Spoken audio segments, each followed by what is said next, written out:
Like, for example, on the waiver wire report, I wrote on Devin Singletary, his backfield mate looked great in week 11, but you can't deny the fantasy cockroach who lingered with a 49% snap share. You know, Tracy's had multiple injury problems in multiple games due to a shoulder injury. As for Singletary, come on. Come on. He's a fantasy cockroach. It's not in his DNA. Would you start the fantasy cockroach, or is he still just a desperation start for you, Graham? I'm going Tracy. I think this is his backfield. He looks awesome. We had a great game last week against the Packers. Good run defense. Crushed the Bears 2 weeks ago.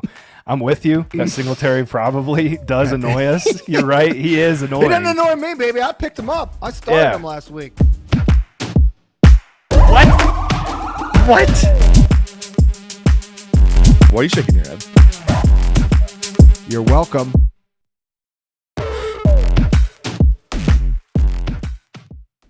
What is up? Welcome to the Week 12 edition of Matchup Points here at fantasypoints.com. I'm John Hansen, along with Graham Barfield and Brett Whitefield.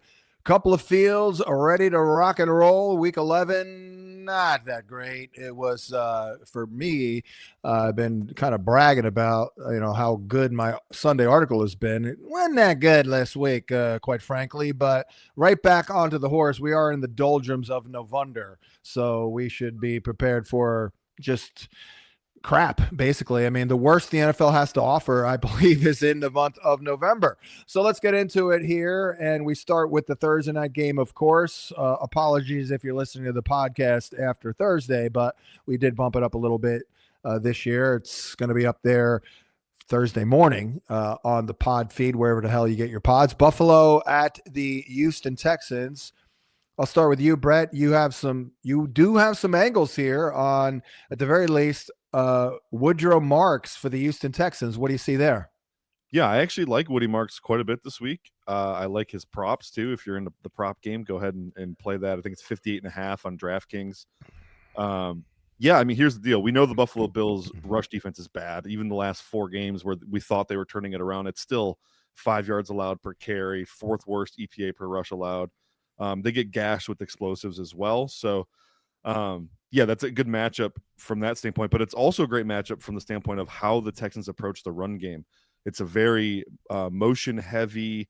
They try to off balance you and then flank you from the other side. So they'll go motion one direction and then hit a duo or counter or power run to the other direction. That's where Buffalo's getting gashed the most on like plays. There are 7.5 yards a carry allowed on the season.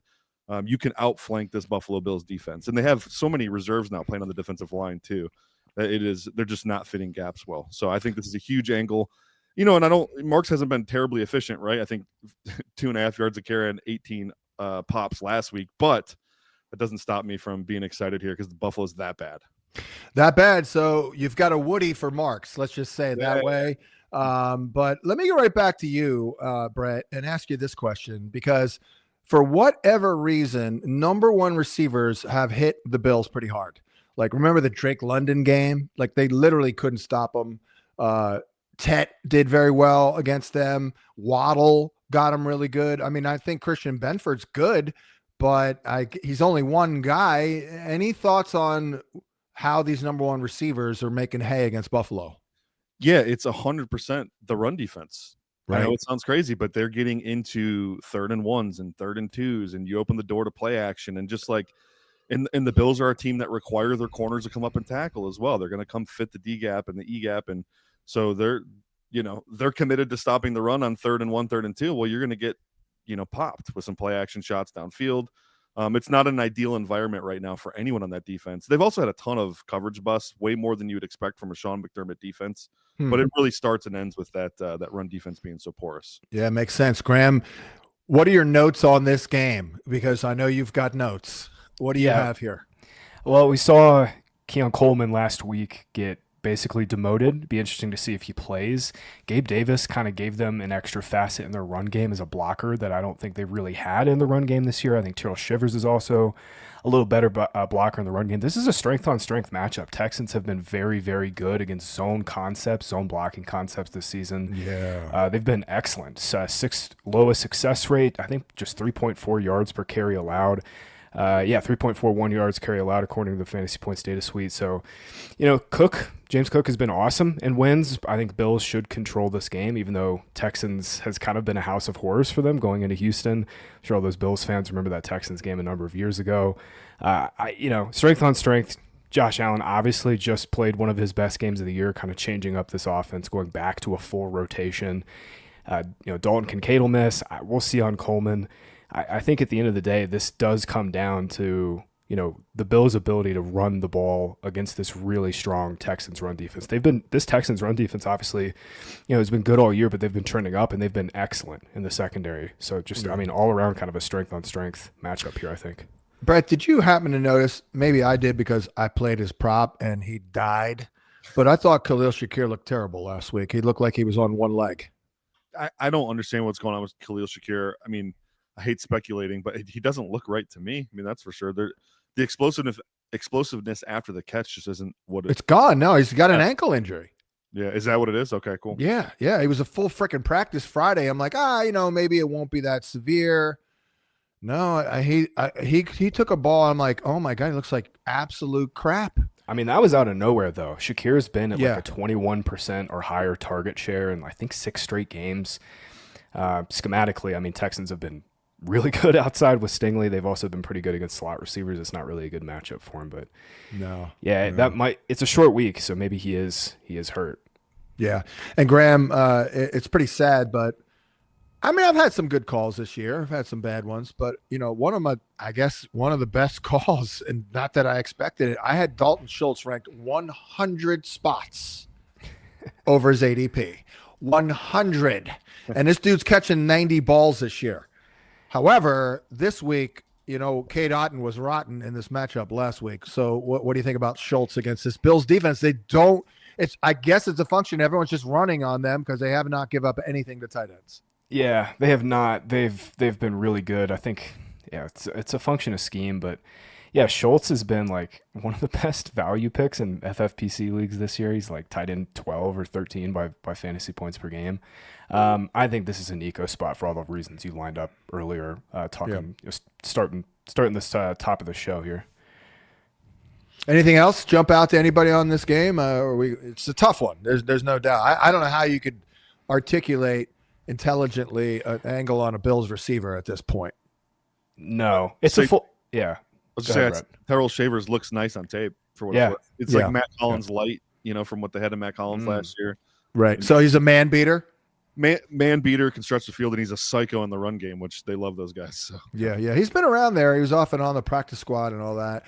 He could be a sleeper, but I mean, we're digging deep if we're going Terrell Shavers and this puppy. Let's head on over to the Jets at the Ravens, and Brett, I'll go right back to you. Sometimes the obvious answer is the answer. The Jets just traded Quinion Williams. It's in Baltimore. Derrick Henry's, I think he's getting 28 carries in this game. Your thoughts on Henry? Yeah, I agree. It's whatever you said on your show earlier today. That phrase, I won't steal it from you, but that's exactly what it is. It's Derrick Henry o'clock. Right? It's that time of year, mid to late November into December. Here, it's going to be the show, especially as they pursue this division championship from behind. They're on a hot streak right now, and you know what? Lamar still doesn't look 100% right to me either. And so it's terrible. Right. I think they got to lean into Derrick a little bit more. I like to see them go under center a little bit too. I know that's more speculative than anything, but the Jets have not been great against the run since trading Quinnen Williams. They're not terrible either, though. For me, this is more of a volume thing. I just think Henry's going to get blocked a ton. So, Graham, what do you think about Lamar? He looks terrible. Like, he looks hurt. Yeah, I think I said it last week. I was a little concerned. I'm even more concerned. The last 3 weeks, he's been not the same runner, at all. Right. I think maybe they rushed him back just to say, like, we're clearly in this AFC, North battle here. I think they're, clearly should be the favorites even after the Steelers won last week. But yeah, he's not 100%. We'll see. We'll see if he can kind of get through this. I mean, Lamar's one of the freakiest athletes on the planet. But yeah, last 3 games, I mean, he's been basically a fraction of himself as a runner. That was my only note in this game. Obviously, it's just Derrick Henry time. I mean, dude's averaging like nearly 6 yards a carry in November, averages over 6 yards a carry in December. Jets have actually played pretty competitive run defense. We got to give them a little credit without Quinnen Williams, but I mean, yeah, this is just. I think the Ravens are the number one team in adjusted yards before contact and Lamar starts. So even with Lamar, not 100%, this is just a smash spot for the Ravens run game. I don't know if you noticed it, Brett, but Lamar had one 13-yard run where he looked normal. He was explosive, but it's like Thomas is like, oh, he's saving it up. Did you notice that one run for 13 yards? Yeah, and he looked explosive like on his first 3 steps, and then he kind of coasted the rest of the way. Gotcha. I still don't think he's fully opening it up. Right. Gotcha. That makes sense. That's that's great recall right there, because I could actually play it back in my brain. Yeah, I think you're I think you're right. Do we Graham, I'll go to you. I have been tight end whispery lately, I will say. I like Mason Taylor with Tyrod. I said, can we tailor the offense around these two? And the Ravens, they play a decent amount of zone. You want them against zone. Any thoughts there on Mason Taylor? I would love Taylor, because I think he's a great player, going to have a great career. Love him in Dynasty. But the last 2 weeks, John, they've cut his route share. He was done at 56% week 10, 54% last week. They've kind of used him a little bit more as a blocker. They're playing Jeremy Ruckert a little bit. They're playing a lot of 12 personnel now. Yeah. Looking at those wide receivers too. Well, they have to play 12 because the wide receivers are so bad. I wanted to say A.D. Mitchell looked incredible, and he just did A.D. Mitchell things again last week where he couldn't catch the ball. It's unbelievable. I mean, the dude is an epically good separator, but he cannot catch the ball. I think he's really their only hope without Garrett Wilson to have any big plays in this game. Yeah. I mean, the Jets do play a decent amount of man, so maybe a little Mark Andrews here, Brett. Yeah, I mean, I'm always in on Mark Andrews. I'm a sucker for some Mark Andrews, but seems like Isaiah Likely's just dead. Yeah, I think he's dead. He is dead. What the heck? Yeah. He played I think his second highest route share of the week, second highest route share of the season last week, and didn't do anything. Yeah. I like Andrews in these tush push situations too. That was unbelievable, that play, man. That was so sick. The Uno reverse card there was great, but even if they're just going to do that moving forward instead of using Lamar that way, I mean, Andrews might pick up another rushing touchdown here or there or whatever. So I think that's kind of cool. Good call. Brett, before we move on real quick, for those wondering, and I'm not one of them, but who would you rather have under center for Breece Hall? Tyrod, more consistent, or Fields, more of a threat with his own legs? Just for running the offense purposes, you got to go Tyrod. Yeah, I'm going Tyrod. I came into a game like I need to run the ball 45 times to win. I probably want Fields just because we're going to get, weaker box counts because you can tag read option onto everything and have a legit QB threat. But I got to go Tyrod, though. No doubt. Totally agree there. Moving on. Week 12 edition of Matchup Points here at fantasypoints.com. The Steelers and the Chicago Bears. Graham, what is the latest on Aaron Rodgers? I honestly almost don't care. Should I mention that? Should I admit that? But what is the latest on Rodgers? Yeah, it doesn't look great. He fractured a bone in his wrist. He's questionable to play. Doesn't need surgery, but I don't know. I don't imagine they want to put him out there this week. You look at the team totals. The Bears are favored by 2.5. Steelers have a 21.3 implied team total. Last week they're up to like 28 against the Bengals. So this to me implies Mason Rudolph, but we'll see. This is another tough spot for Caleb Williams. I think that was really my only angle in this game. Caleb last week, we identified that as a trouble spot for him against the Vikings. And while I think he continues to get a little better each week, I mean, he's still only completed 50% of his passes, still struggling against pressure. Obviously, he's very, very good at sack avoidance and just kind of making plays outside of structure. But this is a similar spot. I mean, this Steelers pass rush has been very good as of late. So I'm interested to see what Ben Johnson comes up against this Steelers defense that has objectively been a lot better over their last 4 or 5 games. Well, Brett, they do play Steelers defense. Yeah. Oh, they've definitely turned a corner. I mean, I've been making fun of them because, it does beg the question, what the hell happened in that first game against Cincinnati? But, Brett, they do play top 10 clip a man, and that is good for Caleb. Yeah. It gives Caleb a little bit cleaner sight picture for sure. I do think the Steelers, though, they'll disguise it up a little bit better. Yeah. from those teams that play a lot of man, so that could confuse Caleb a little bit. That pressure, though, that the Steelers can bring. Hayward's back to playing like an animal. Alex Highsmith, he's really come on too as a nice complementary piece. It's been a few years, but he's like really he's playing at like a Pro Bowl level right now. So okay. I'd still give Rome Odunze a shot if he's as long as he's good to go. Yep. Oh, yeah. I like Rome for sure. And Caleb, Graham, you mentioned the escapability factor. This is like uncanny stuff right now. Teams are probably going to start changing the way they rush him. If you look at like the film from week 2 when they played the Lions tried to like contain rush him. They didn't go after it. And Caleb did not damage them on the ground at all with his legs.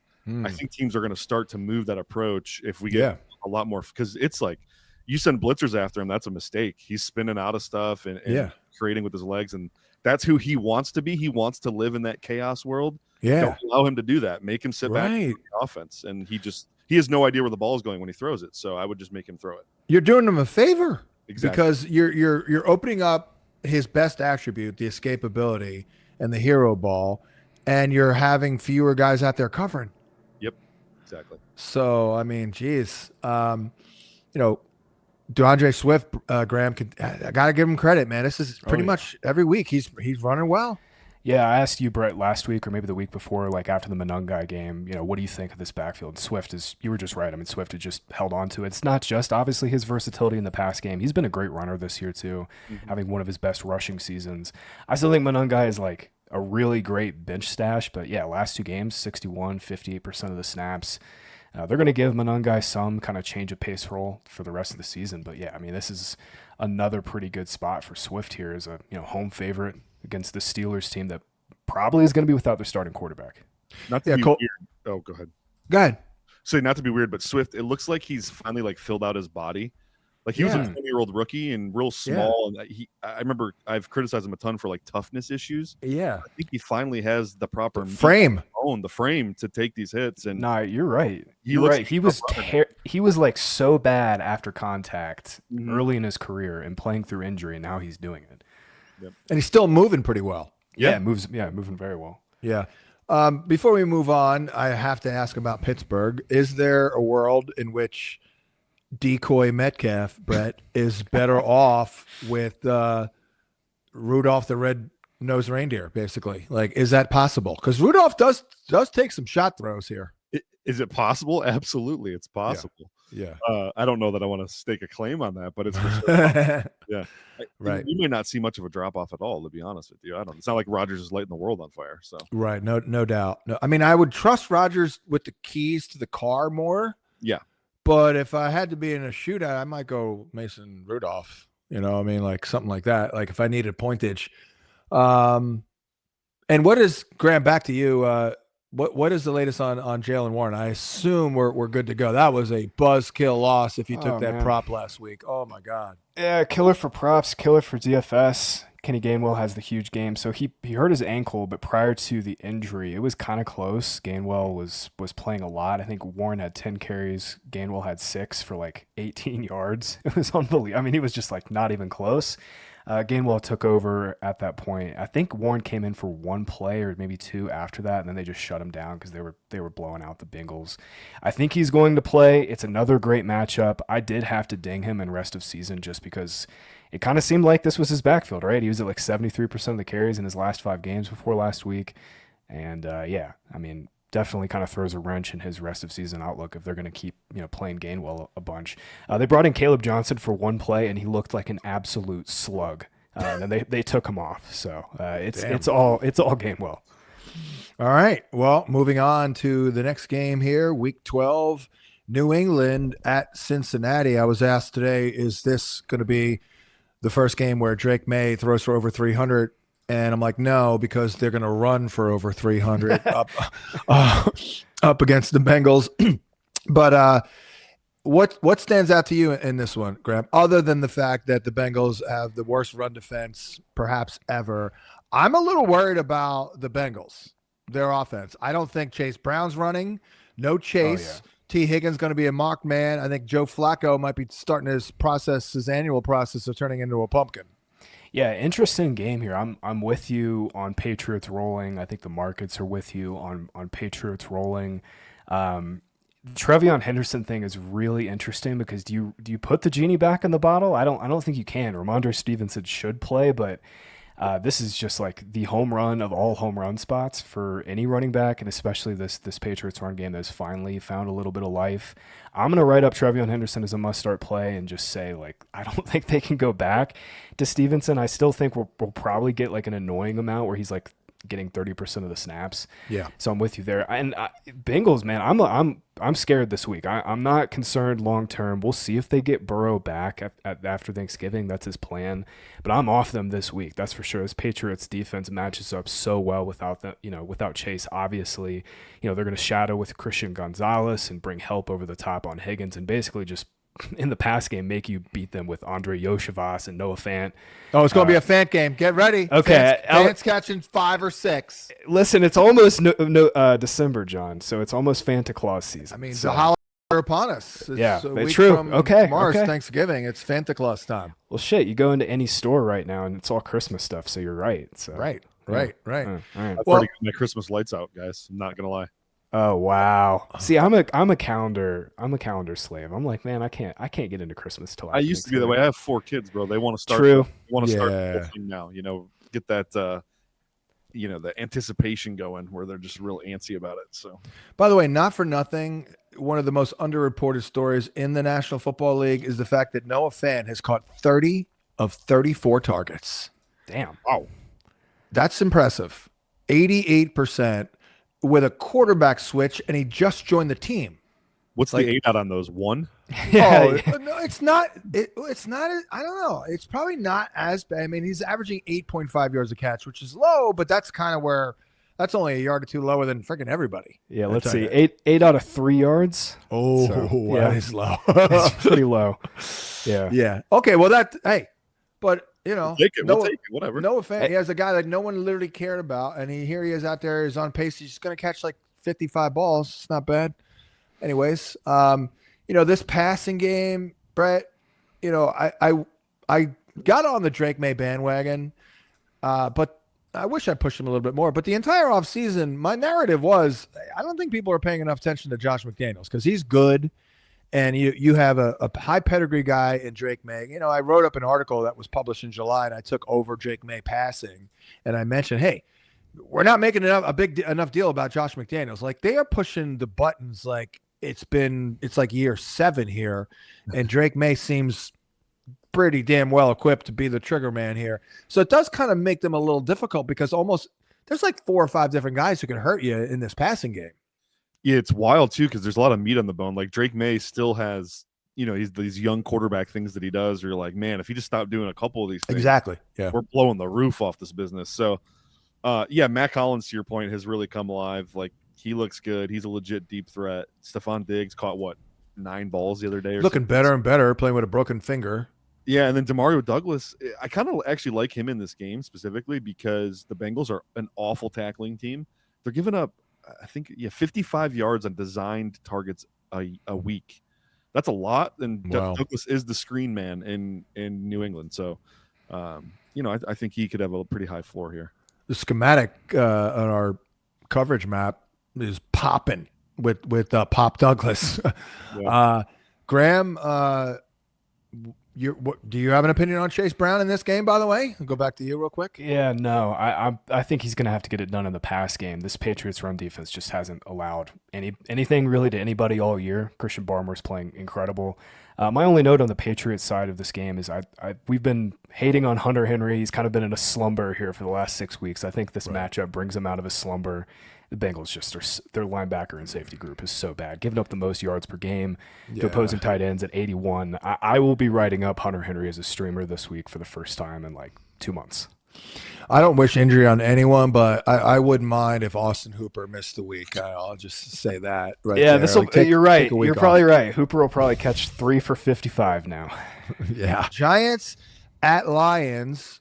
Brad, I'll go to you, Mr. Lions. I'm looking at all the totals, and this game has got the 3rd highest. Maybe your boy Dart does well. I'm not totally seeing it. What I am seeing, though, is the total is probably high because Jared Goff, Amon-Ra, and J-Mo, and probably Gibbs are probably going off. Yeah, You can just pick whoever you have on this team, just start them. That's easy. It's going to be hard to. They're not all going to go off, but a few of them are for sure going to go off. Right. No, Laporta helps.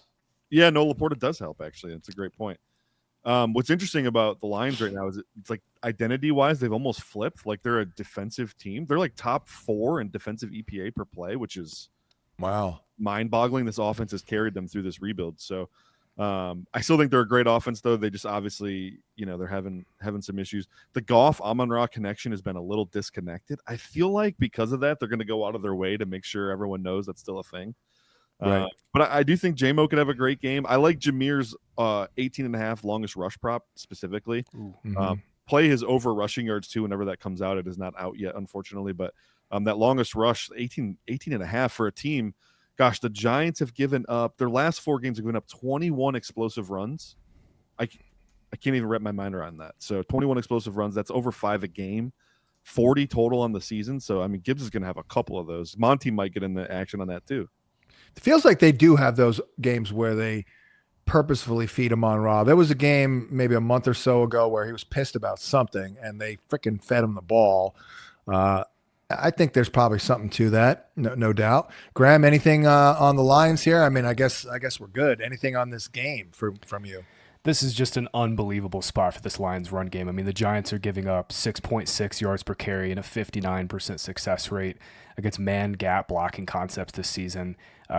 Brett, you want to take a guess who leads the league in yards per carry off man-gap blocking concepts this year? I guess Jahmyr Gibbs, because he's got 2 80-yarders. Yeah, he's been great, man. 7.6 yards per carry, and David Montgomery's been great too. Over 6 yards per carry as a team. They're at 6.8. This just screams Amon-Ra, J-Mo for sure. Just keep them in lineups, but they've got a 30.3 implied total, and they're 10.5 point favorites against this Giants run defense. That's just trash. So I'm going to be a lot higher on David Montgomery than I typically am this week. I don't know why, but I'm becoming a little bit more humorous in some of my writings. Like for example, on the waiver wire report, I wrote on Devin Singletary, his backfield mate looked great in week 11, but you can't deny the fantasy cockroach who lingered with a 49% snap share. And then I write, Tracy's had multiple injury problems in multiple games due to a shoulder injury. As for Singletary, come on. He's a fantasy cockroach. It's not in his DNA. Would you start the fantasy cockroach, or is he still just a desperation start for you, Graham? I'm going Tracy. I think this is his backfield. He looks awesome. Had a great game last week against the Packers. Good run defense. Crushed the Bears 2 weeks ago. I'm with you. That Singletary probably does annoy us. You're right. He is annoying. He doesn't annoy me, baby. I picked him up. I started him last week with in one. I was a high stakes league. I started him with freaking Sean Tucker because I had JT. Oh, baby. Yeah, I started Sean Tucker in our dynasty league. That was a lot of fun. My team is terrible, but hey, I got the big week out of Tucker. I'm not on Giants run game this week with Lions run defense playing so well. Oh, I know. They are going to get Dart back. We'll see on Darius Slayton. Isaiah Hodgins had to kind of play that outside boundary role last week. This Giants passing offense is they have no juice, man. They got no juice. Let's be honest. Every fantasy analyst in the world raise their hand. How many of you knew Isaiah Hodgins was in the NFL? Not many. Still there. Not many. Can we talk about Wan'Dale Robinson's role, though, he has in this offense? Go ahead. What do you say? Last 5 weeks, he's got the 8th highest target share in the entire NFL. Yeah. Actually, and if you take out guys that are hurt, like Travis Hunter, he slides up a few spots. So that's insane. He's probably a guy who wins early and quickly, right? Yeah. He runs mostly, short routes. He's averaging 10 targets a game the last 5 weeks. That's just crazy. He's a great kid. He came on the show years ago. Me and Kaplan, it was like, I'll never forget, a Friday morning. We were blown away by that kid. He was awesome. He was really great. All right, let's actually, Theo Johnson, I hate to say it, but I kind of like him here. Maybe not, though, Brett. Are the Lions going to let Theo Johnson have an inch of separation? The Lions have the personnel to stop tight ends. Obviously, their linebacker crew is phenomenal. Then they have Brian Branch as the X factor. So right. They really haven't given up anything to tight ends all year. So okay, all right. Just bringing it up because actually, I thought he did a little bit better last week. I guess not. I must have tuned in when he had 0 catches. No, he's the king of almost. Right. Almost caught a 30-yard bomb. Almost. He's had some bad drops this year. Yeah. Oh, I know. Believe me, I'm not a fan. I did have him on my target list this year, but I guess that was just all about roll and the roll's been good. He's just he's just mid. I'm with you. Yeah, totally mid. Well, speaking of mid, the Vikings at the Green Bay Packers. Mid might be too kind. All right, Brett.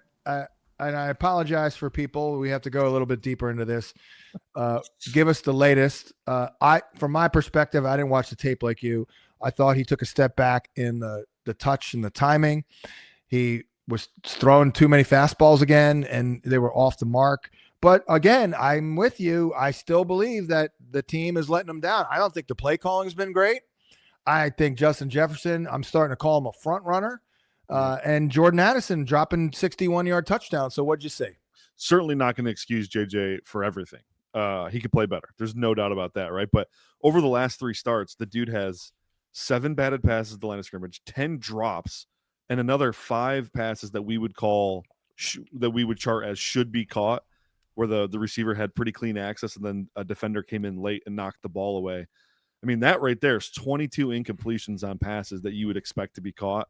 Yeah, he's also been under pressure on 46% of his dropbacks over those last. The offense sucks. It's unbelievable how dysfunctional. And so, for a young quarterback in his 5th start, it's just hard for these. I mean, it was hard for Goff to overcome getting out of rhythm the other night. Right. Think about a guy like JJ, just a drop here, and then the next third down, a pass gets batted down the line of scrimmage. There's just no rhythm at all to the offense right now. Well, and in my opinion, I'm sorry to cut you off, but in my opinion, Kevin O'Connell is shitting his pants in terms of working and helping this out. He's not doing. I don't see them doing anything to help this out. No, he's being very stubborn in that. Like, he's calling deep shots, and he expects JJ to get to the check down when it's not there.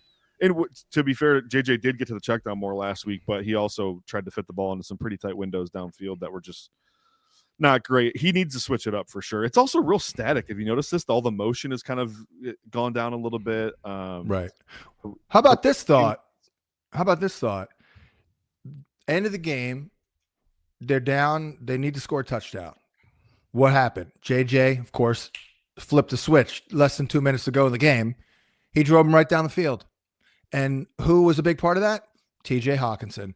I feel like they're a little too Justin Jefferson centric, quite frankly. I think JJ throws tremendously in the middle of the field, and I think that they need to make a concerted effort to diversify a little bit, give some threats down the seam, and then all of a sudden they'll be like, "Oh, look, it's opened up for JJ." Am I crazy? No, you're not crazy at all. Naylor seems to be the most reliable guy right now for JJ, which is crazy. So yeah. Well, and then this matchup. Nasty here. I schematically, it's just going to be a struggle bus here, don't you think? Yeah, it's going to be hard to speak favorably about JJ after this week, I fear. Yeah. Well, you know what I say? I say let's all give up on him officially, and that will turn it around. There you go. Yeah, like that's the way it works. How about you, Graham? By the way, I don't feel that good about Jordan Love either.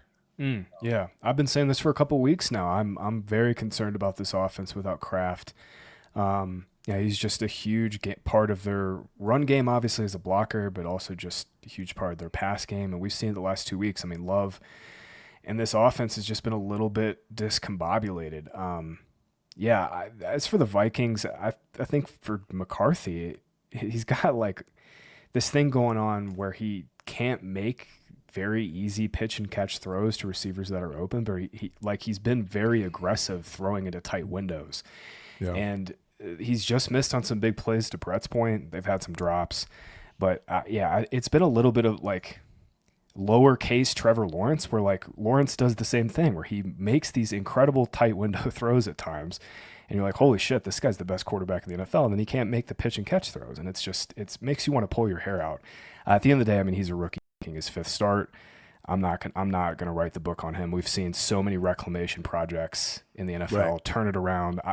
I'm not pushing the panic button just yet on McCarthy. I will say though, it does seem like these receivers are just not willing to kind of cut him some slack, and they're front runners. They're getting frustrated so quickly over a guy making his 5th start who, oh by the way, missed all of his rookie training camp, missed all of last year, and then he got hurt again this year. I'm not surprised to see this Vikings offense kind of sputter here. The only note I had on them, John, is Aaron Jones continued to play more than Jordan Mason. He looks awesome. Got 68% of the snaps last week. I know Mason got their touchdown, but Jones was playing well ahead of him again. I think he's a huge part of this game for them. You know, if they're gonna, Packers have been kind of regressing a little bit on the ground game in terms of their run defense this last couple of weeks. I think he's like a huge part of if they're going to move the ball this week. Look, I mean, we have yet to see a game where they've had a complete offensive effort, and we know how they want to play. That's why they brought in Mason. They want to have a diverse rushing attack, give some different looks, be run oriented. Work off that, lower volume with JJ, big plays, and nothing ever got started. Nothing ever got off the ground. So then they threw JJ in without having that environment secured, and they've basically kind of thrown them to the wolves. Graham, back to you on the Packer running game. If Jacobs is out, like talk about Wilson and what you're feeling here with Emmanuel Wilson. I went back and I looked. You might not even know this. Did you know that Emmanuel Wilson has at least one reception in 7 straight games? Yeah. He's been there kind of like hurry up, 2-minute back, playing some passing downs. And Chris Brooks, for what it's worth, didn't play at all last week, did not get a single carry. So I'm imagining if Jacobs does sit, bell cow workload for Emmanuel Wilson, really strong RB2 play. Vikings have been just kind of a so-so run defense this year. He came in and looked pretty good again last week when Jacobs left the game. Brett, before we move on, I know you're very impressed with Watson. This awesome. Might not be a big Watson day. He's looking great. Maybe a little bit more Dobbs, but talk about that and what you see from Watson.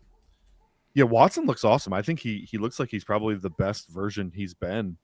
Even going back to that rookie year, where just the route running is way more disciplined, and the hands, guys. The hands are unbelievable. It's almost like when he was laid up, he just sat on his bed with the jugs machine, just firing rockets at him, and that's what I've been thinking, and doing hand strengthening exercises. Yeah. I mean, it legitimately looks different, and I love his longest reception prop this week, 22.5 on DraftKings. I actually did some deep research on this.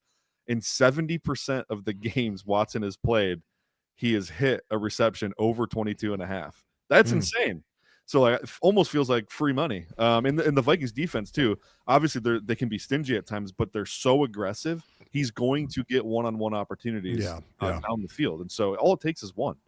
True. So I played the prop last week. I granted it almost didn't hit, but that second touchdown got it over the top. I do think maybe a little bit more of a Romeo Dobbs game. I think we talked about this last week, Brett, but let's put ourselves in a place in 2 weeks when we get Jaden Reed back. I just think that the sustaining element is going to really help them out. I think we did talk about that last week, right? Yeah, we did. I contended that their best trio is going to be Dobbs, Watson, and Reed, with Golden mixing in as the four guy. But I'm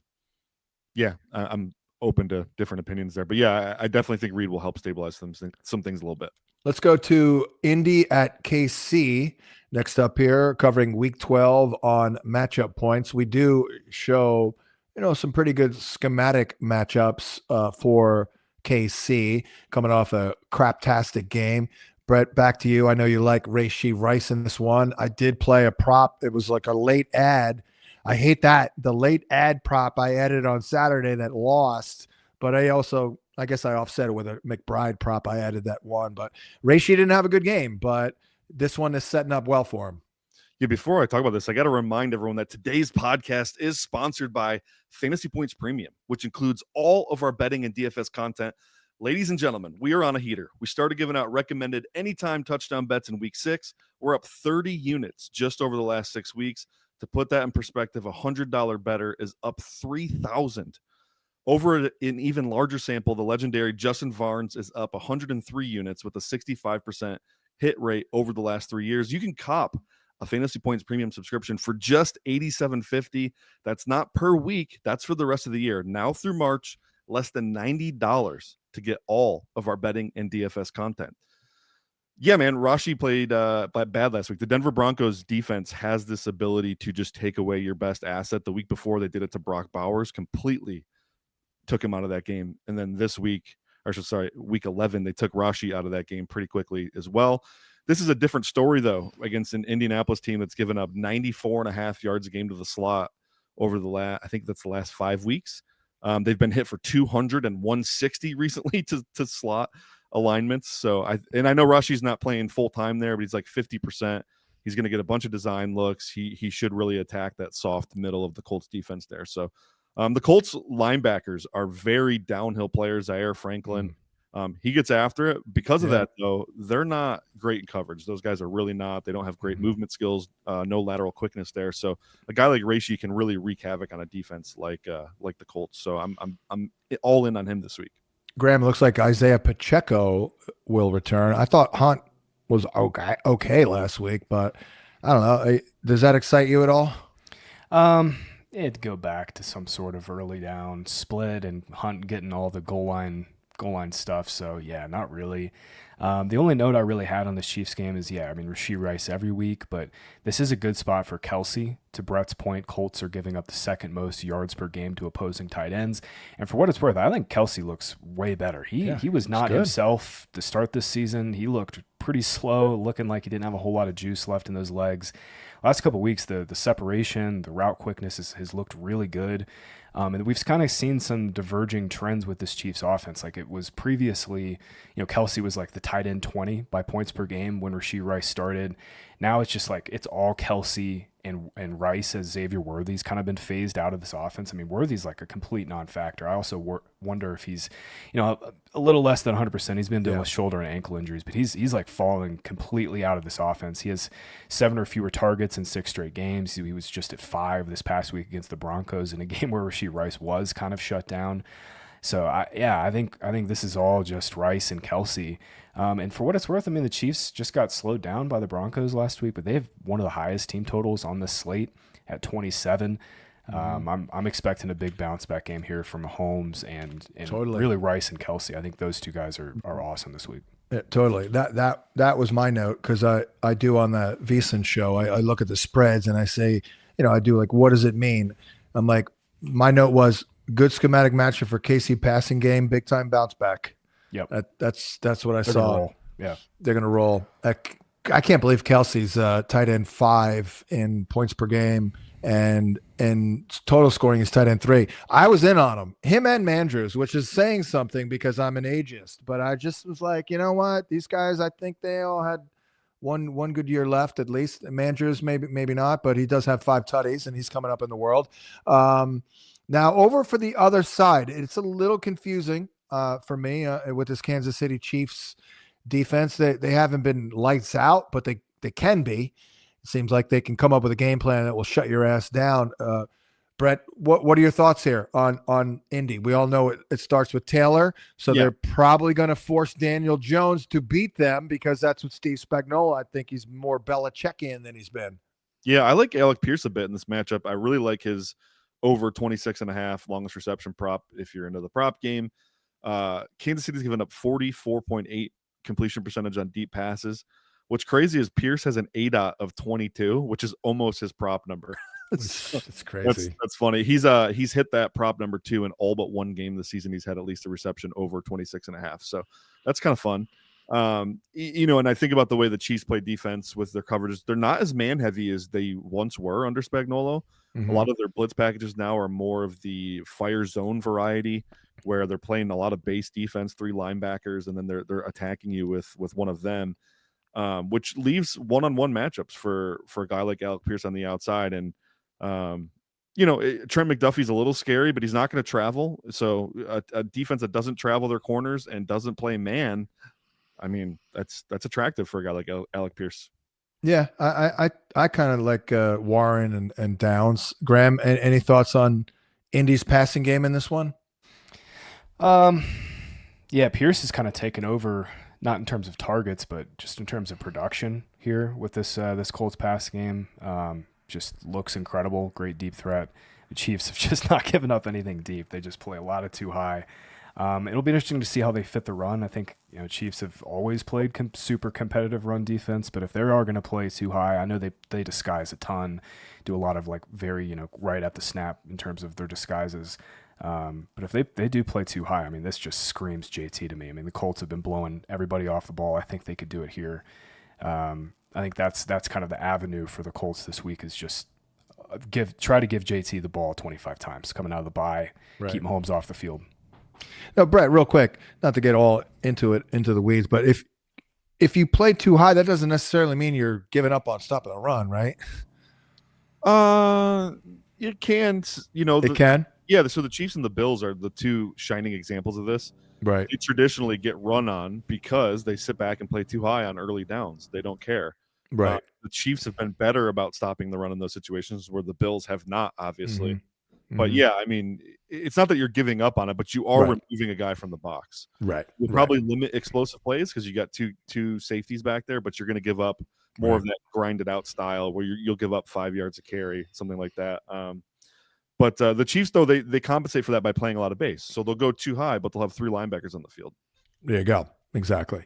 That's kind of what my point was right there. Yeah. But also, like, just for what it's worth, KC gives up. If you look at our schedule adjusted fantasy points allowed tool, which, by the way, is freaking awesome. Mm-hmm. Their number one deficiency is covering the slot across the board like that. Well, actually, maybe tight ends too. There you go. This is why I like. Yeah, the middle of the field's open. That's they're fine giving up the dink and dunk stuff. They just don't want to give up explosives. That's what I'm saying. Yeah, so maybe a Warren, a few more targets, maybe Downs, a few more targets. Let's head to Seattle and Tennessee. This will, we'll spend like 14 seconds on the Titans because, I mean, they're dead and Seattle is very alive. Like, Brett, how freaking awesome is Seahawks defense right now? I mean, it's awesome. They're probably the best defense in the league. They held Matthew Stafford to 120 passing yards in a game where Sam Darnold threw 4 picks. Yeah, and they almost lost.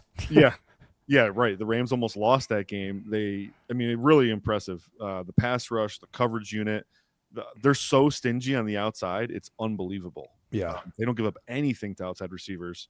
Yep. And then the run defense is just, running on them is actually a losing proposition. I think they're giving up, the lowest EPA per rush in the league. It's like you almost shave a point off your points total every time you run the ball against them. Yeah. It's there's nothing going on. Literally nothing in Tennessee. But Graham, we did try and will this into existence maybe 3 weeks ago with Ken Walker. Maybe just a week or two early. I feel like we may have turned a little bit of a corner with Ken Walker last week. Yeah, and it seems like with the coaching staff, they feel the same way. And it only took 11 weeks, 10 games for this to happen. But I think there was some coach speak from McDonald saying, like, we've got to just kind of lean into that. He was awesome last week. And this is just an unbelievable game script for him. I mean, the Titans have a 13.5 implied team total. Walker finally got some goal line love last week. He ripped off a long run last week too, and it got called back due to holding. So he really could have had 2 touchdowns last week. It does, obviously there's been a big talent gap between him and Charbonnet since Charbonnet was drafted to Seattle, but it's been like exacerbated this season. So yeah, huge chance for Walker to kind of, capitalize on some momentum and maybe a slightly bigger role here. I will say Titans did play pretty decent run defense last week with Jeffrey Simmons back. They're fully healthy again on their front 7. So it's, season-long numbers definitely don't paint a pretty picture for the Titans run defense. I will say they were a lot better last week against Houston. The problem with Seattle, Graham, is as solid as they've been, maybe even certainly better than solid, they've had one guy that you truly rely on for fantasy. One. Yep. That's it. It's JSN. Like, do you feel pretty good about using any receiver not named Jackson Smith and Jigba? No, and it sucks. Like, Shaheed has kind of been a part-time player. Not totally surprised, but last week 73% of the routes. And this is a guy who was playing 80, 90% of the snaps for the Saints. I do expect that to come up, but Cooper Kupp is still playing a ton. We'll see on Torrey Horton. He's missed the last 2 games with a groin injury. So, I mean, they've got legitimately one of the most underrated 4 receiver kind of trios in the league in terms of how they all kind of mix and match off of each other. But to me, I think if they just keep playing Shaheed more, it just helps out JSN. Just kind of, you got to legitimately, look over the top and commit to, kind of slowing down Shaheed over the top. And, Shaheed could have had a better game last week. I think Emmanuel Forbes had I think it was Emmanuel Forbes, right, Brett? He had that amazing pass breakup in the end zone. But still, just, 1 target in his first game, 5 targets last week. I got to see more involvement before I write up Shaheed as a starter.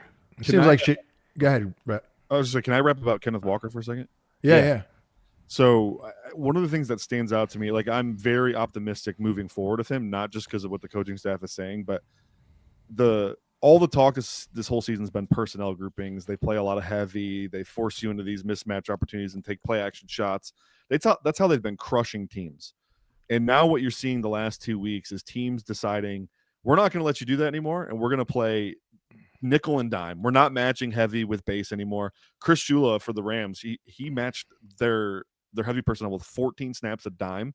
And so that's just going to open running lanes for Kenneth Walker. Boom. And allow him to get a head start, get that explosive body moving. I'm really optimistic. 2 weeks in a row now, we've seen teams they've committed to, we're not going to let you play action us to death. We'd rather sacrifice some in the run game.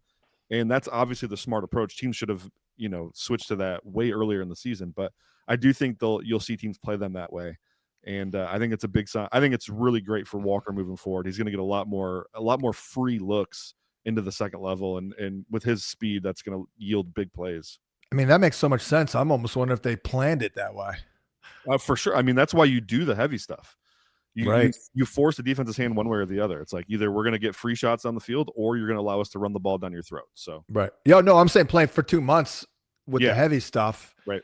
Flip-flop back and forth, switch it up a little bit and fully commit. Well, not fully, but commit more to Walker, the explosive Walker. Wow.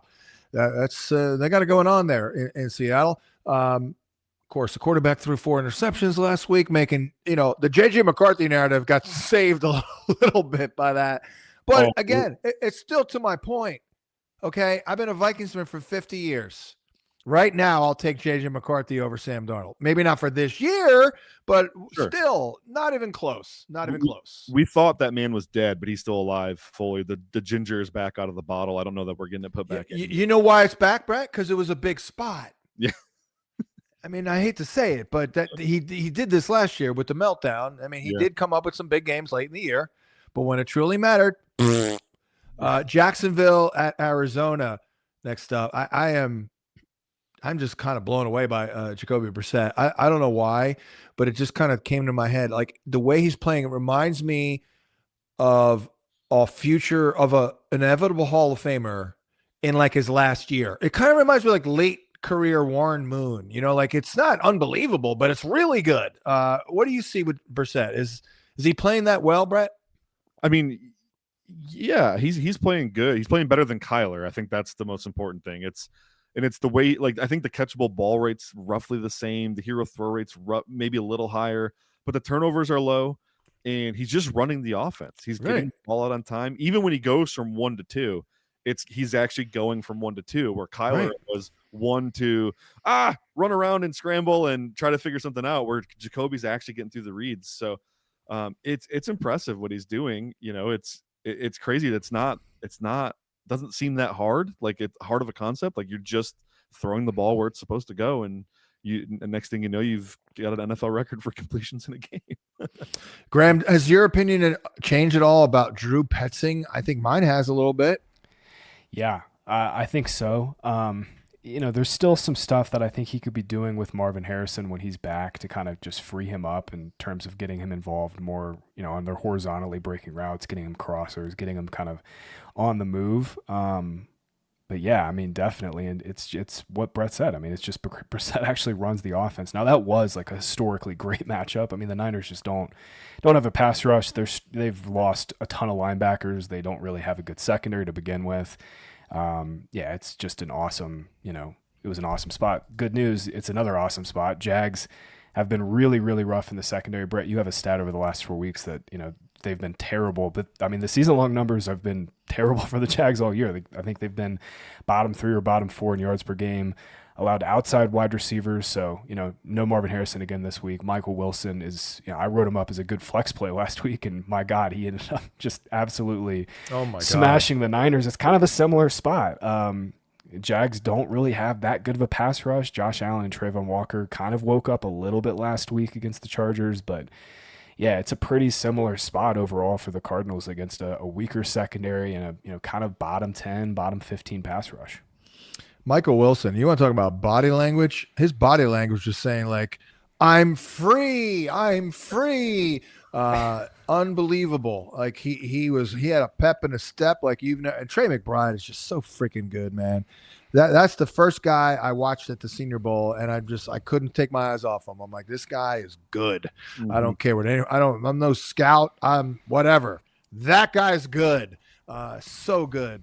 Brett, what about Lawrence and the passing attack? Boy, there's no shortage of possession receivers nowadays. Yeah. Hey, Lawrence, he got it done. 22 attempts, 153 yards, and he beat the Chargers 35-6. So he played relatively well in that game, though. I know there's not enough production there for fantasy purposes, but yeah, I mean, Justin Herbert out-Lawrenced him, so it's a good sign. No, I was kind of impressed with Lawrence. Ball came out on time in rhythm, completed most of his passes. So I don't really know this matchup doesn't the Cardinals are not great, right? So yeah, I mean, what do you think of the Cardinals defense? Don't say anything bad about my guy Max Melton. Well, they are giving up a lot on the outside, right? And it's not Will Johnson doing it. So. Right. Yeah. All right. Well, let's move on. And the Cleveland Browns at the Vegas Raiders. Cleveland set to start Shedeur Sanders. Brett, let's hear your thoughts on the tape on Shedeur. I mean, look, you probably don't have a ton to say. I mean, it was last minute Louis, pop him in the lineup, didn't go well. Yeah, I mean, you got what you expect from a guy who hasn't taken any first team reps. And I say that not siding with the Josina Andersons of the world. It is a fact. He didn't take any first team reps, so he's not going to look good. I do want to know what he's been doing for 3 months, though. I mean, he was throwing the ball to ghosts on the field. Like he just clearly wasn't aware of the route concepts. Yeah. You know what guys are supposed to be. That's concerning to me. It's like, yeah, you miss a couple throws, you take some unnecessary sacks. That's one thing. But when you're literally throwing the ball to nobody, what are we doing? So on top of that, I'm concerned. I mean, it's the same thing he did at CU. You watch, he's kind of backing up in clean pockets, backing up, anticipating pressure, and that's just not going to win in the NFL, especially against Max Crosby. So no, we saw how tough of a rookie season Caleb Williams had, and he was very similar. Obviously, Shedeur does it on a much higher level. Caleb's an actual athlete. Shedeur runs 5'1", So, yeah. Dylan Gabriel at least supported the tight ends. I don't even think we can go there with Shedeur. Yeah, and Njoku's it's over. I think he's hurt. He hurt his. I remember him walking off with a limp 3 or 4 games ago, and he's just. I don't know if he's playing through an ankle or a knee injury, whatever it is. Maybe he just joined a gang. Man, I don't know what it is. He's struggling out there. I got nothing on the Browns side. This is just an awesome spot for Brock Bowers, though. I question how they're using him. I don't know why they're trying to use him as a wide receiver. He should just be their big slot like Travis Kelce's been for 15 years and just crushing people. But what's that? Or inline. Yeah. Well, they make their offense so predictable. It's so annoying. Their run blocking is already trash, but then you don't they just keep Mayer in line. They don't ever use Bowers.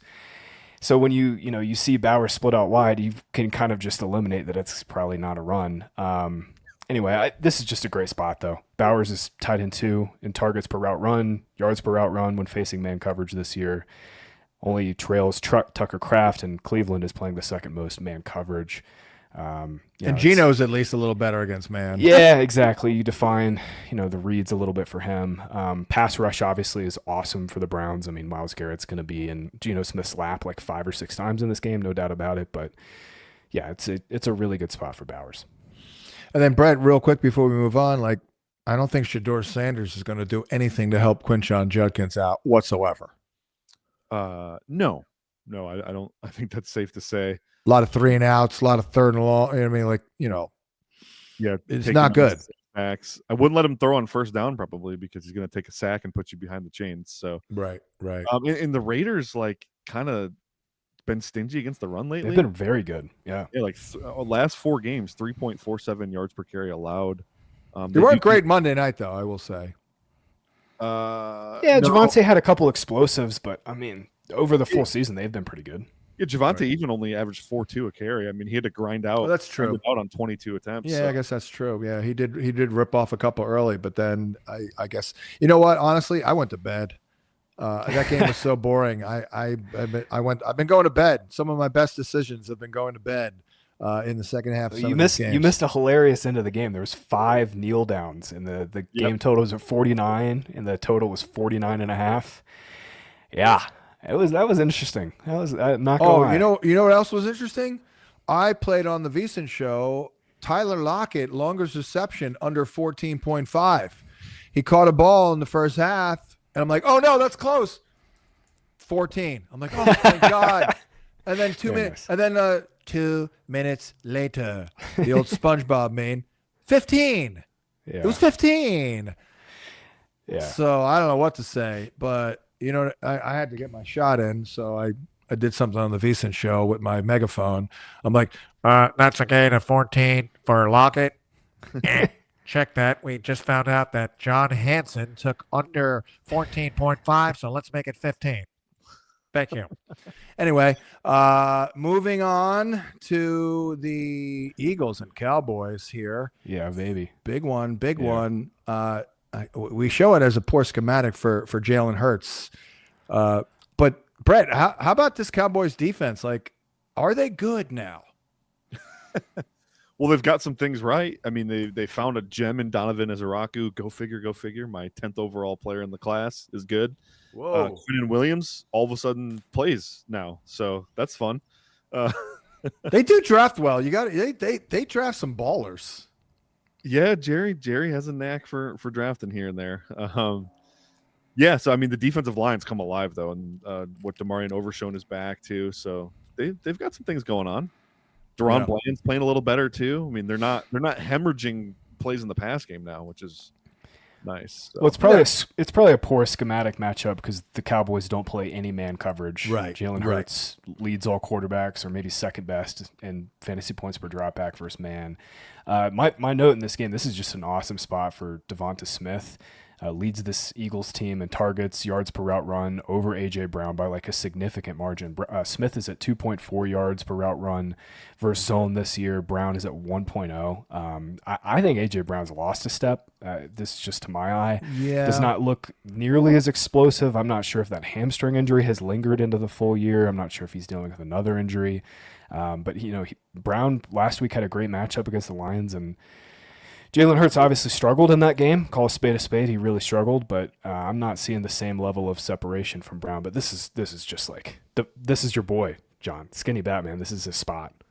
Yeah. By the way, real quick, you mentioned the Cowboys.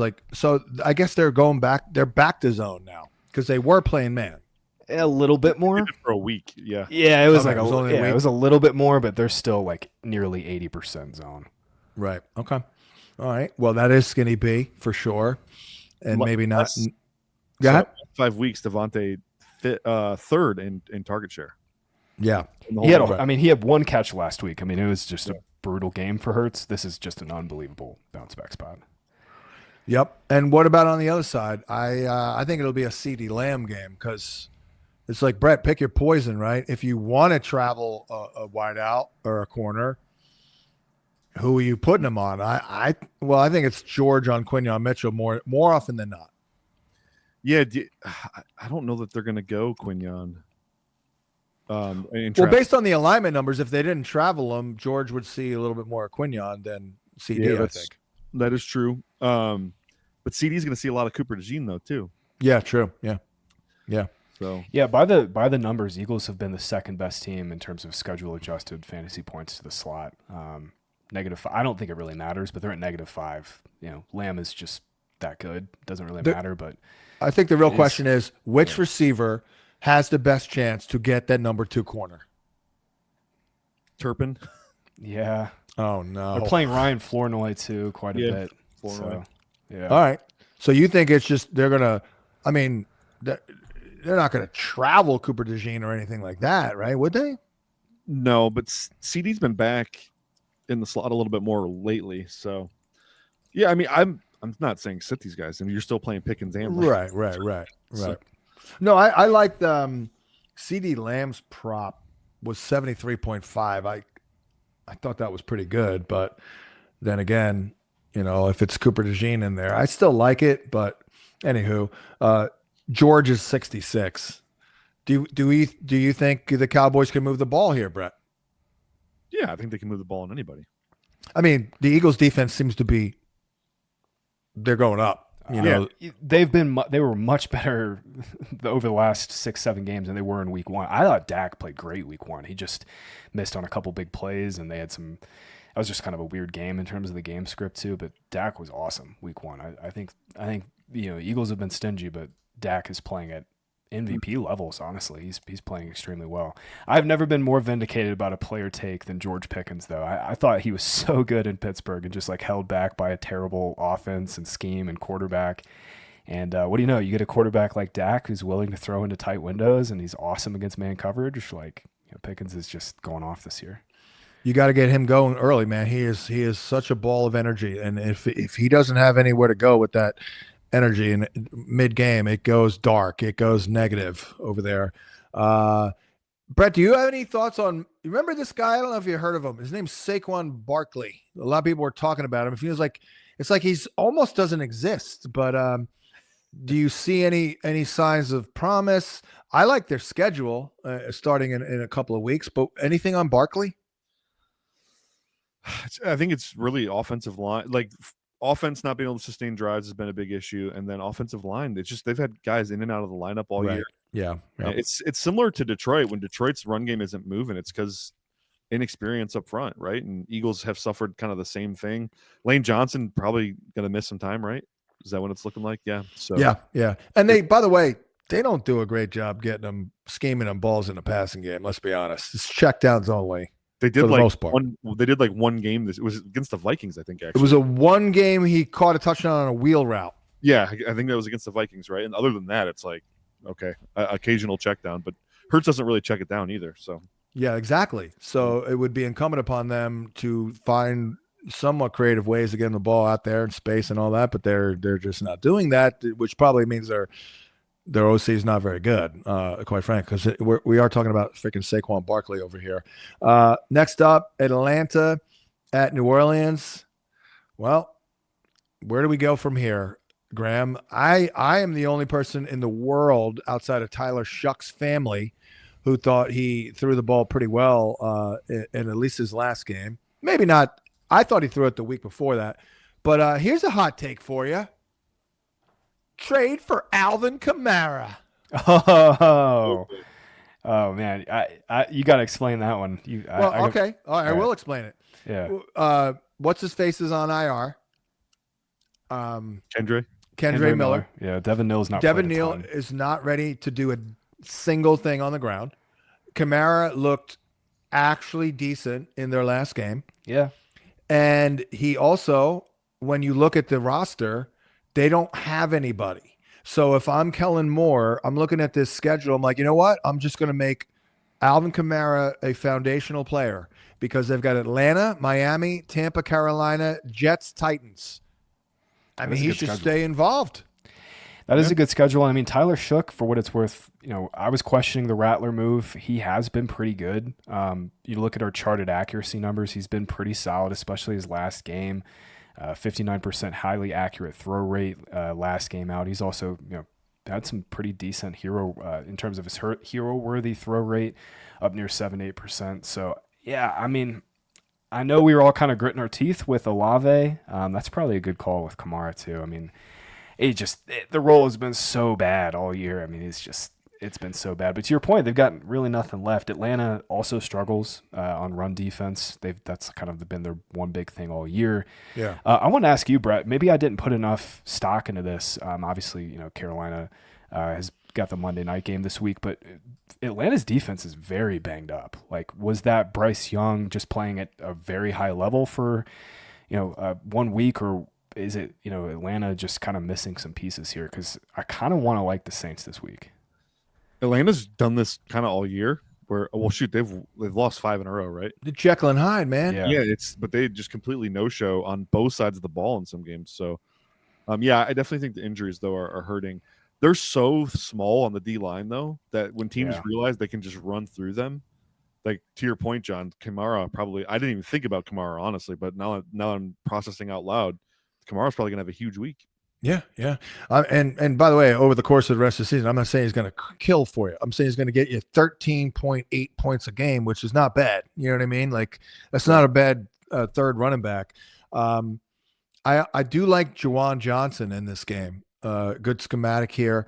And, hey, he's the second target all day long. By the way, Tyler Shuck got 3 catches for 30 yards to Kamara last game. Mm-hmm. So if he can catch 2-3 balls now, I mean, he may never score another damn touchdown. He might top out at like 71 yards. But, again, this is what I'm saying, like 13, 12, whatever.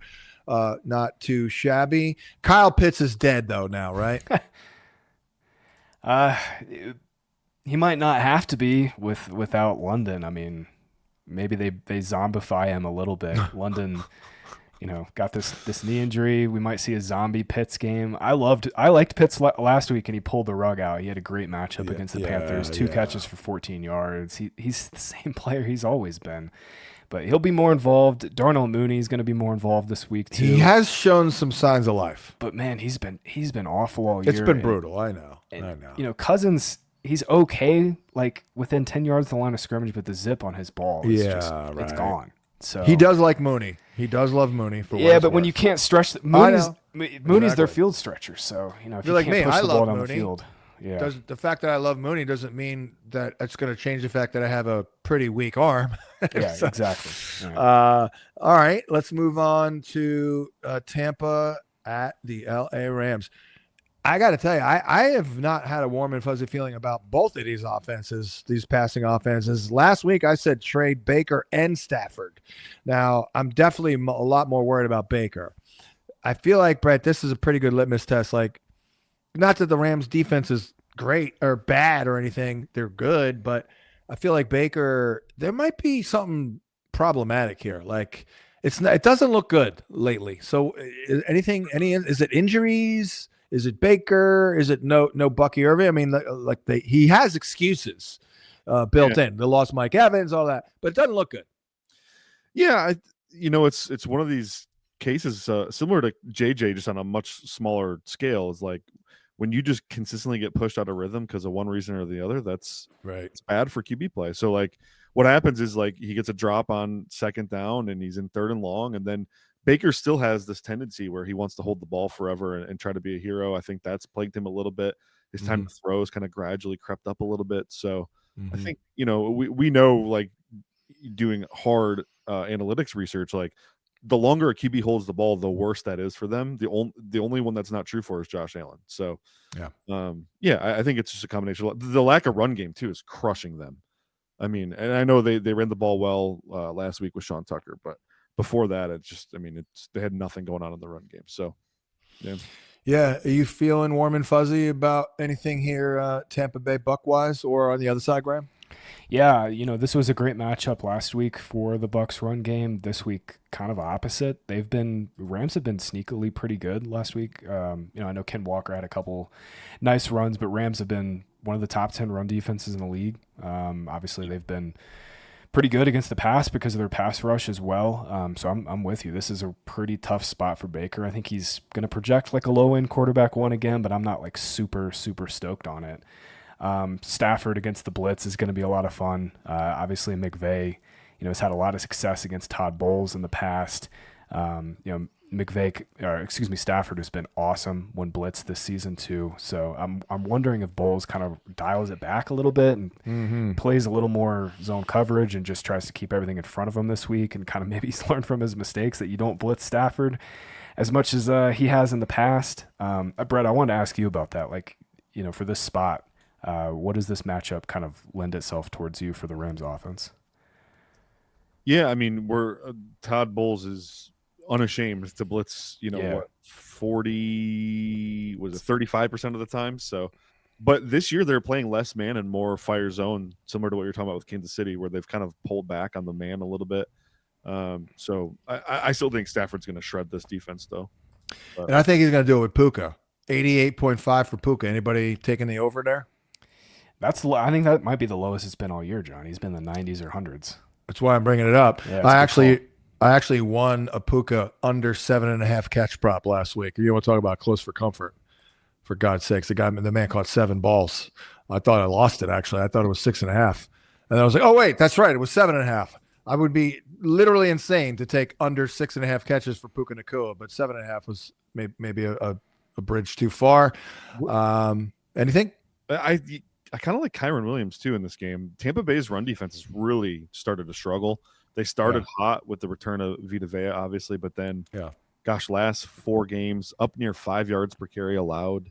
They're giving up some explosives too. Success rate relatively high. I think Kyron, he kind of looks good. He does look good. That was the best game he's had all year. He ran decisive, had some more burst. And that was a really tough matchup. I was saying last week on the show, I was pretty scared of Kyron just because of the matchup. They're playing Quorum a little bit more, but he kind of slammed the door on that last week. Looked awesome. I listed him as a player to trade for, even though the value isn't down per se, because I like this schedule here. Tampa, and Brett, you tell me if I'm wrong, but more often than not, these defenses are a little stingy against the pass and just generally weak against the run. Tampa, Carolina, Arizona, Detroit might be tough. Seattle, I mean, they're tough, but maybe a little easier on the ground. And then Atlanta. So I think that's a pretty good schedule. That is a very good schedule, yeah. Minus that Detroit game, really. Right. All right, last game. Can't believe it. Carolina at San Francisco. Now, I will say this, because I'm looking at the totals, and I was a little surprised. It's a 6-size total on the board. I mean, this is the Bryce Young-led Carolina Panthers. So my takeaway was that it's actually a pretty good schematic matchup for Bryce Young, and people are doing taxes while standing in the pocket against the 49ers. So maybe Bryce Young does it again, at the very least. Ted McMillan, your thoughts, Brett? You originated this thought in our brains, by the way. If you can protect against the Niners 3 years ago, you could throw on them. Yeah, man. I'm having trouble because I bagged Bryce Young last week on the show. I pointed out that he had 1 200-yard plus pass game all season, and then pretty sure I said he sucked, by the way. So you're fine. Then he goes and sets a franchise record. So I don't know, man. But yeah, this is a good matchup for him for sure. The 49ers can't rush the passer. They can't cover. They can't cover the middle of the field either. So I think both Leggett and Ted McMillan should be good in this game. Leggett he has these moments where he surprises me, where I'm just like, there's a player in that body somewhere. Oh, I see that player. I see it in there. It's just like he's got like a uniform or something. He's got to be like a orange. He needs to be. You got to peel it off of him and expose the real player. It's almost like they just need to commit to making him the next Darren Waller or something. Just convert him to tight end, make him a move tight end, and beef him up a little bit more than he already is. But he's like 240 pounds playing wide receiver. I mean, this is crazy. But dude, you were at the combine. I'll never forget it. I'm sitting there that year doing interviews, and Xavier Legette was a foot away, and I was trying to see who's interviewing him. I'm like, I can't even see. He's so wide. I couldn't believe it. Graham, what do you have here? How about that Brock Purdy? Yeah, looked fully healthy. George Kittle looks fully healthy. I think that hamstring injury was clearly limiting Kittle. When he came back, he was really not off to a great start those first 3 games, and then he's been awesome last 2 weeks. He looks just like George Kittle, prime George Kittle, and this is an amazing matchup. I know I was saying a couple minutes ago in that Falcons game, Pitts had a great matchup, wasn't able to take advantage of it. George Kittle will. Panthers are giving up the 7th most yards per game to opposing tight ends and the most yards per target at 9.8 to opposing tight ends. So this is an unbelievably good matchup for Kittle. Pearsall, last week was not fully involved in this offense. We've seen now for A couple of years, at least the last 2 years, last year I kind of want to give Pearsall the benefit of the doubt, obviously getting shot, and then he missed a lot of time in his ramp-up period with a hamstring injury. And then he missed more time this year. So I think Pearsall is awesome. I think long-term you buy him in Dynasty. But, yeah, he ran 78% of the routes last week, tied with Juwan Jennings, but only got 3 targets. It's definitely a little concerning that we've seen, 9 or 10 game sample where Pearsall is clearly like the third target in this offense when they've got Kittle healthy and McCaffrey healthy. And Juwan Jennings has been playing well. So I was hopeful that Pearsall would rip off a big play in that game because it was such a good matchup for him against the Cardinals. But I'm now at a point where I got to see it before I put Pearsall in the lineup. Yeah. Let me ask you this. He played full time, John. I mean, it sucks. It's just, that's not good. Only got Let me ask you this, Graham. If you have CMC, what level of depth are you willing to part with to just get Brian Robinson? Because I think that's pretty damn important. I would drop Xavier Worthy. I would drop Keenan Allen. I would drop Slayton. You know what I mean? I think you're on the money with that. If you've got I don't know, some kind of dead roster spot, maybe you've been rostering. I'd drop Quentin Johnston just to have Brian Robinson if I had CMC. Yeah, maybe you've been rostering like Tyrone Tracy or like Chris Rodriguez or Jacory Krosky-Merritt or like kind of one of those mid-range RB3s. Or one of the Titan guys. Yeah. Oh, yeah. Pollard and Spears for sure. Yeah, Robinson just has a huge ceiling if McCaffrey were to miss time. I was all over McCaffrey this year, loved him this season. I will have 0 McCaffrey next season, guys. 0. I think he's like a 4.8 runner now. I mean, this is a guy who I thought was like one of the most explosive players in NFL history when he was in his prime. And the juice just is not there, but he's just getting the ball so many times. It kind of doesn't really matter. Yeah, he's like a Eddie George getting volume over here. I mean, 100 more scrimmage yards in 9 of 11 games, and it's all volume related. He's always been a player who's been at like nearly 6 yards per touch. He's at 5.4 this year. Did you see that 20-yard run he had against the Cardinals? Yeah. It's like watching a punt come down. It was like, oh my God, hang time. Just like, whoa. Yeah, it's noticeable, man. Yeah. It's like here's the handoff to McCaffrey. There was a I think it was that Rams game. It was like a 4th and 1 outside zone stretch, and it was a play where McCaffrey was usually like on the edge in a half a second, and he was like just still in the backfield, just no juice left, man. It's all volume. As long as he stays healthy, though, it won't matter. He's just gonna keep getting it done.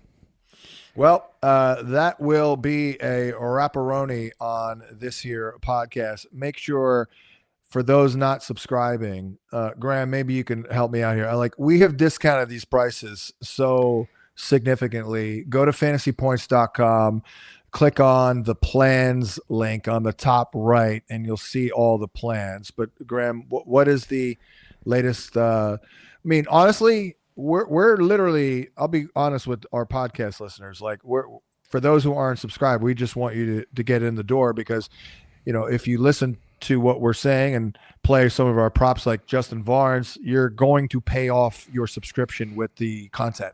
Yeah, I've been saying we're underpriced for years. Right now we're 50% off. NFL Premium is 50% off. The data suite is 50% off. So any of the stats that you've heard on the show from myself, John, Brett, that's all coming from the NFL Data Suite. We have fresh data in there Monday mornings. Brett and the team are just crushing the charting process, getting that up Monday mornings. Separation data comes in on Tuesday. And yeah, the NFL Premium, we're 50% off right now. That'll include all of our best bets articles, yours, John, Justin Varnes's, mine, Tom Brawley. Tom is hitting at like a 60% clip with player props this year. He's having an awesome season. That'll also include Scott Barrett's DFS breakdown and our NFL DFS projections, which have been incredible. John, I've had like my best year in Showdown this year. Yeah, I play the optimal out of our DFS optimizer almost every single slate with a few tweaks for Showdown. And last week had George Pickens MVP in all my lineups. Nice. Monday night, that Monday night slate that was very nice. So we're having a really good year here at Fantasy Points, and again, just 50% off, man. We're basically giving it away. I've also made a big deal out of Novunder, and I'm I believe 12-3 on my unders. I'm 15-3 on the show on VSiN on unders in the month of November. I'm hanging in there. I was 60% last week. I am a little volatile. I pick way too many props, but things are going pretty damn well. So get on that horse and save a bunch of money and win a bunch of money. For Graham Barfield and Brett Whitefield, I'm John Hansen. Good luck in week 12. We'll catch you next week for another edition of Matchup Points here at fantasypoints.com.